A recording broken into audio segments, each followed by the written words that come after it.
Good to see you. How are you doing? We'll get started and then we'll talk about you guys. Does that sound like a plan? Okay. Good afternoon, everyone. Thank you so much for joining us today. Today is an exciting day. Where you're standing is in the Innovation Checkpoint here at the Harry Reid International Airport. And this is a place that we have partnered with different industries, different companies, also with the Clark County Department of Aviation, TSA, and our federal security offices to advance and promote new technologies for screening at our security checkpoints at airports across the country and across the world, but also to make sure that we're practicing new training techniques and new ways that we can keep people safe while they travel around the world. We're excited about this area, and I'm excited to a little bit later take an extended tour of the new technologies that are being deployed, but also I wanted to come and be with all of you today to talk about the fact that we as the Department of Homeland Security are going to be investing over $1 billion in new technology and new advancements in the security systems at security checkpoints in airports across the country. That is the biggest investment that we've seen in screening technologies in years, in over a decade, and we know that it is our responsibility not just to keep travelers safe, but also to make sure that we're getting them to their locations and to their destinations safely, on time, and efficiently, and also in a manner that can be pleasant and can be an enjoyable experience for them and for their families. I know we just all went through a long shutdown from the federal government, 43 days. It was the longest government shutdown that we've seen in the history of this country, and it was devastating for so many people. We were amazed by the ability of our security checkpoints and our transportation security officers to still continue to show up and do their jobs and do it with excellence, but they also did it without pay. In fact, the people that you see standing behind me, while they would not tell their story themselves, I'm going to tell you their stories today. Many of them struggled through that government shutdown. Many of them, while the politicians were in D.C. posturing and trying to win political points to advantage themselves, these individuals were still showing up for work every day. They were doing it while they didn't have a paycheck. They couldn't pay their bills. They couldn't put food on the table for their families, but they also did it with a smile on their face. I'm so proud of all of these folks that are standing behind me. There are only a handful of many across the country that we can point to as examples, and I want to take the opportunity to do that today, to tell their stories about what they did that can bring so much light and hope to people across the country as to what we want to make sure that we're facilitating into the future as far as hospitality and as part of being an American, serving other people and doing so with grace and with a joy, recognizing that their work has purpose. Today I'm announcing that I'm going to be giving the individuals behind me and many other TSOs across the country bonus checks for doing their job with excellence. This means that they not only showed up and filled their shifts while the government shutdown was ongoing, many of them took on extra shifts and covered responsibilities for individuals who didn't come to work. They also went above and beyond to serve other people in their community or to help their fellow employees get through a difficult time. Many of them helped share expenses with other people that were struggling, and then went above and beyond to support individuals who maybe had other burdens and crises at home during that government shutdown with no paychecks coming into their bank accounts. 4 individuals I want to highlight for you today before we hand out checks to everybody behind me. One of them is Angela. Angela Stevens is a transportation security supervisor. Where is Angela at? There you are. Come on up here beside me. I want to talk about Angela because while she has been, how long have you worked at TSA? 8 years. 8 years. Angela was someone who showed up every single day for her work, was willing to put in extra time, but also during the government shutdown, her vehicle broke down, and I'm sure that impaired your ability to get to work. Most definitely. Most definitely. Do you want to share anything with anybody today about your experience? Sure. I did a lot of Ubering into work during the shutdown until I was able to get my vehicle repaired. Yeah. So while her vehicle was broke down, she still continued to show up. Actually, extra expenses were incurred to do that, and continued to make sure that the security of people across this country was a priority for her, recognizing the importance of her job. So thank you for that. I will wait to give you your check when we go through the line, but thank you, Angela. Also with us, we have Michael Armstrong. Hi, Michael. How are you? Come on up here. Michael's a sole provider at home, and I know that he has an important story to tell about a struggle that he and his family dealt with during the shutdown. Do you want to share a little bit about Sure. What it was like to go without a paycheck, and maybe how your father struggled? Sure, yeah. My father is going through some medical issues right now that they're not even really sure how to fully help him at the moment. He had to go out to Macomb and get special treatment out there because they have a specialized branch out there that is going over his treatments. So yeah, it's been an interesting moment to deal with that, but also help out and make sure that everybody here is safe and well protected, and they know that we're taking care of them. Thank you, Michael. Thank you for doing that. And I think Michael's story and his testimony is a little bit recognizing the human side of what happens when people don't get paychecks, that their family situations don't change. They still have things at home that need to be dealt with and people that need to be cared for. And Definitely. We appreciate you going above and beyond to still continue to show up and do your job even while your father has been ill. We'll pray for him and keep him in our prayers. Thank you very much. Thank you, Michael. I Thank you. appreciate that. We also have Monica with us, and I know Monica Degro. Yes, come on up, Monica. Monica, tell us a little bit about the last month or so without a paycheck and anything that you wish we could learn from. Well, in the last month in the paycheck, the struggle I had was attending school. I was able to get into my externship, so now I'm at a clinic, and I'm doing that while working. So it's definitely getting uphill, Yes. It's going through. Thank you. And Monica, I think that you share expenses with your mother. And so when you don't get your paycheck, obviously covering her expenses and the responsibilities for that is a struggle as well. And taking classes and Yes. that financial commitment as well while you do your job. Thank you so much for serving Thank you. us so well. We appreciate it. All right, I'll give you an envelope in a little bit. And the last one I want to highlight today is James. James is with us somewhere. Come on up, James.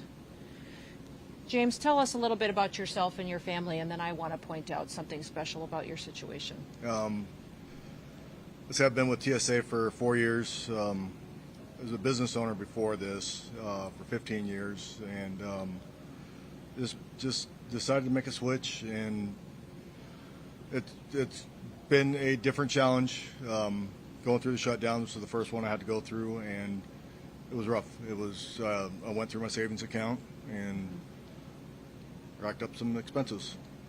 One of the things that, James, I learned about you is that you're a lead transportation security officer. Mm-hmm. James is also, I believe, the sole provider in your home. Is that, or your wife works? Your yes. wife works, but you had to rely on her paycheck. Yes. And then paying the bills was difficult, had to defer some car payments, exhausted your savings. But the one Yes. thing that James did is when he given the opportunity to go to the food pantry and get some resources to help take care of his family, he chose not to do that. Yes.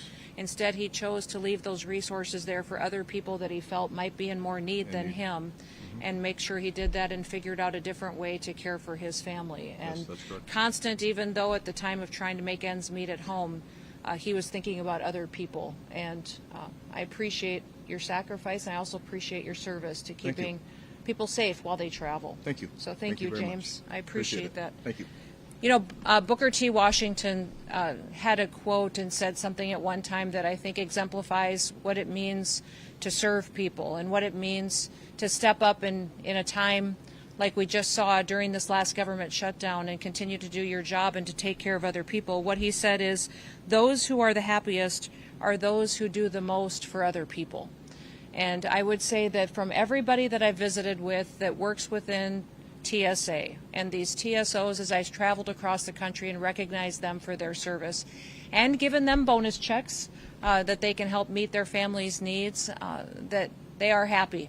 And they're happy because they recognize the mission for which they serve, that they committed to an agency and to a department which recognizes the importance of safety and security and the threat that we face constantly on the national stage from people who would wish to do us harm, that when they show up and do their job, they're facilitating people getting back and forth and doing their jobs and reaching their destinations in a way that they can enjoy it and that they know their security is top of mind. So I want to thank you all for your service. Thank you for continuing to be examples that we can point to our kids and our grandkids of who they would like to grow up to be and the kind of people that they would be, and recognizing the important work that you do. So with that, let's hand out some checks, should we? Now, I will say, this is a document that verifies that it will be direct deposited into your accounts, okay? All right, so I will call your names. Mikola? Did I say it correctly? There you go, sir. Kevin? Thank you, Kevin. Ethan? Joseph? Excited? Very good. Good. Michael? There you go. Thank you. For being willing to come up and let me put you on the spot. No worries. Thank you. Yeah. Congratulations. Thank you so much. Greg? Thank you, Greg. Appreciate it. Pete? Did I say it correctly? Yes, you got it. Wonderful. James? Yes. There you go. Thank you. so much. Appreciate it. Thank you. And Angela. Oh, thank you. Appreciate you. Love it. Thank you so much. Thank you so much for doing everything. Sandra? Did I say it correctly? Good. Thank you. Vince? Yes. Thank you. We appreciate you. Appreciate you, Monica. Thank you so much. Give your mom a hug for me. Timothy? Yes. Do I call you Timothy or Tim? Tim's fine. All right, sounds good. Dina? Thank you. Yes, thank you. Absolutely. Maurice? Thank you so much. Thank you. Appreciate it. And Maria? Thank you for all you do. Steve? Yes. Thank you, sir. Appreciate it. Gloria? Thank you for all that you do. Kevin? Yes. Thank you. Appreciate it. Christine? Did I say it correct? Wonderful. Spelled beautifully. Rose? So, and Troy. Thank you. Kimberly. Thank you so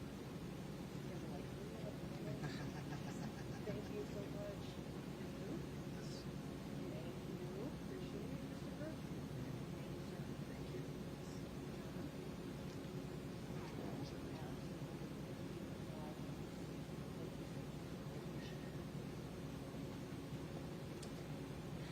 And again, I want to thank all these individuals behind me. They're not all. Many others will be recognized as well. And these bonuses are determined and recommended by people that they work with, their colleagues, their supervisors, and individuals who recognize that they went above and beyond over the last several months to serve the American people and to keep them safe. We're excited about not just investing in our people, but also in investing in the new technologies that TSA needs in order to keep people safe at our security checkpoints. We're so grateful that we had the chance to be here at this innovation lab to announce the over $1 billion that will be invested into security checkpoints and technology and equipment to be deployed in the coming months to keep our travelers safe. And with that, I want to wish you all a very happy Thanksgiving. So with that, I will open it up to any questions you may have. Secretary, Yes. Honors years at CBS News. Talk to Yes. us about how quickly this will be rolled out and what kind of technology you're talking about. What will speed up the process here for folks to get through the lines? Yes, so the new technology will include not only X-ray technology to scan carry-on bags, also checked bags, but also the physical technology that it takes to scan individuals. You've all seen the ATS systems and the scanning technologies. All of those will be implemented, as well as more training into our officers. We're grateful that we have people who are experts at not only taking care of individuals to get them through the equipment and the scanning processes, but also that they help know what to detect, what to look for, what suspicious activity may be, and we recognize that our greatest resource is our people. One of the most effective things that we can do at security checkpoints is deploy canine units as well. And so we will be training and facilitating more canine units. We've already done that over the last several months. 5 to 6 months since I've been secretary and recognizing how valuable that is at our screening checkpoints, but getting more of those deployed will be incredibly important to make sure that we can efficiently screen people and make sure that we keep our travelers safe. And ahead of the holiday travel season, Secretary Duffy called for travelers to have civility and manners. Yes. What's your message to holiday travelers?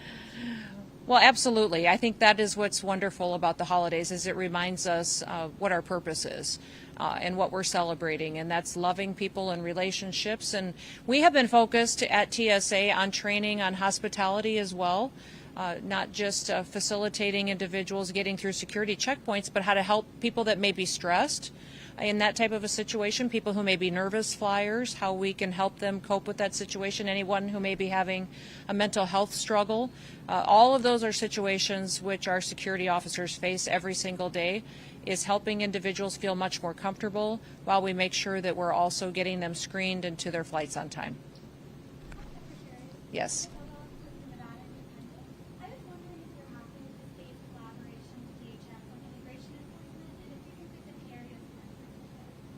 I am. The question is about if we're happy with our partnership with the state on immigration enforcement. And we've had great collaboration with the governor, but also with local sheriffs. Nevada has partnered with us in a program called 287G, which is an incredible program that authorizes local law enforcement to go out and to do criminal activity and enforcement that they typically do, but also do immigration enforcement in partnership with our federal agencies. So the fact that all of the individuals and officers across the state are partnering with us to make sure we're getting criminal, violent, illegal aliens off of our streets, brought to justice, and deported out of our country if it's appropriate is incredibly important to the American people. So again, we're focused on the worst of the worst, going after those individuals that have committed crimes against the American people, and local law enforcement in the state of Nevada has been fantastic partners for us.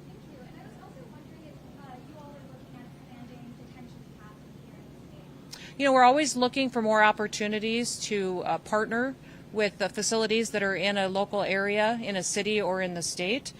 We have some conversations that are ongoing, but I can't speak directly to details that are being finalized at this time. Mm-hmm. Yeah.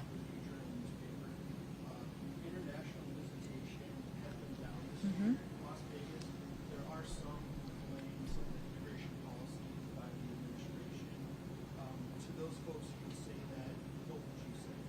Oh, I would tell everyone that America is a country of hospitality. We love to have visitors, but they have to come here legally. And if they're coming here to visit, then when they're done visiting, they need to go home. That President Trump has focused on making sure that all of our laws are enforced, that we don't pick and choose who they apply to. We just ensure that every single one of them is applied equally to everyone, no matter who they are. So if you're traveling to the United States, we'd love to have you come. We'd love to show you what makes us so great and makes us the example to the world. But you will follow our laws. And if you are here visiting us temporarily, then you need to go home. Yes. How has the threat landscape changed over the past year, if it has at all, especially as we head into another threat season? You know, I would say that we recognize that there are constant threats. Every day we have enemies, foreign and domestic, that want to harm the United States. But the Department of Homeland Security is more focused than ever before on ensuring we're meeting those threats head on, and that we are going out and working with local law enforcement and intelligence agencies in a new way to break down the silos of information, to have those communications ahead of time to stop the threats before they come to fruition. So we clearly see that we have the same threats that we've had for many years, but we have seen a growth internationally of terrorist organizations. We've aggressively gone after cartels and FTOs and even gang activity in a new way that ensures that we're addressing them and the threat that they face to the American people, and that we are bringing them to justice. Yes. Mm-hmm. One is there's been a significant increase in local agencies signing on to it. At the same time, there's also been a significant increase in lawsuits related to that based on state law. I wonder if you can address that. I think that those, we see litigation across the country. It depends on, we have activist judges in many cases, and many of these cases are dealt with and impact enforcement operations, but we'll continue to do our job and make sure that we're enforcing our law. And I think so many law enforcement officers across the country are just grateful that they finally get to do their jobs. And they're grateful that they have Border Patrol, ICE agents, and federal agents that will come in and deal with the criminal activity that they've had to deal with for many years without any assistance from the administration. President Trump has been very aggressive in making sure he's going after the drugs that are killing our children, after those criminals that are on our streets, perpetuating murder and violence and rape and trafficking. This area specifically, our HSI officers spend a lot of time on investigations going after those trafficking networks. And we're grateful for the partnerships with local law enforcement, which helps us bring more people into justice. Are there any plans to send federal troops to Las Vegas? I can't speak directly to law enforcement operations that are planned because it jeopardizes the safety of those law enforcement officers. But we will be here. We will continue to be here. It will be sustained, and at times it will surge based on the threats that we see. Secretary Norm on KTV. Are there any discussions in the administration at the federal level to set aside some funding that could make it so we're not in this position if there is any sort of government shutdown or any funding effects for our TSA agents or ATCs? We're working on that. We had the opportunity during this last government shutdown to pay our law enforcement officers and to keep paychecks coming their direction. That provision was not in law for our TSA officials. I will continue to be an advocate for that. When many of these areas, we had some opportunities to fund out of the department's other accounts. And so we're trying to figure out what we could do legally in a situation like that. My hope is that we don't let politicians have that kind of leverage over people's everyday lives. The political rhetoric in the Democrat shutdown was devastating for families, and I hope that they don't do that again in the future when we have this discussion at the end of January. In that same vein, are there any plans to help out, if there's TSA officers here, is there anything you've done to help out the other departments of officers that are here at the airport or elsewhere around the country? Yeah, we're continuing to do what we can to help officers, but also to point out those that are continuing to do their job with excellence. All of these individuals that work at TSA are great Americans. And it was amazing to me to see what this airport and what these partnerships did to support individuals during the government shutdown. You saw individuals from this community step up and help them with gift cards, food pantries. You saw people from the county and from the city and the state come in and support them. That was fantastic, but that shouldn't have to happen. We shouldn't allow someone and a Democratic Party come in and shut down our government to get political points on something that keeps money out of people's pockets that they've earned. So we're going to continue to use whatever we can to make sure that people get the opportunity to still collect their wages. And I'll look for all latitude that I have within the Department of Homeland Security to do so. Last question. Good. Yep. We'll go here and then here real quick. Hi, hello. My name is American from Innovation. I just have one question. Yes. What is ICE doing to protect pregnant women in detention centers? Well, everyone that is detained is given full medical care, whatever they would need as far as keeping them safe and healthy until it's time for them to return back home to their home country. If someone's here illegally, they will be detained. What I would like to remind everybody is they also have the opportunity to go home voluntarily. And if individuals are here in this country illegally, we will give them $1,000. We will buy their plane ticket, and they can go home today and then have the opportunity to come back to the United States the right way. If they wait until they are detained, they will be deported, and then they'll never get the chance to come back to this country. Thank you. Yes. Mm-hmm.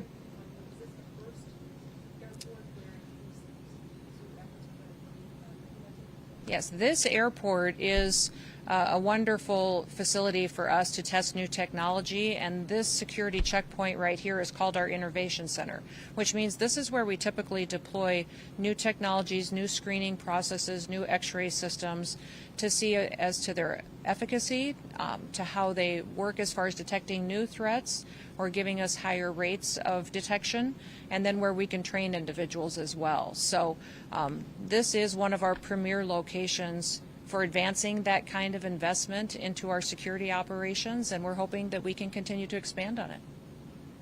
So thank you, everybody. I would just like to encourage everybody to thank someone around you, spend time with them, travel safe, and have a very happy Thanksgiving.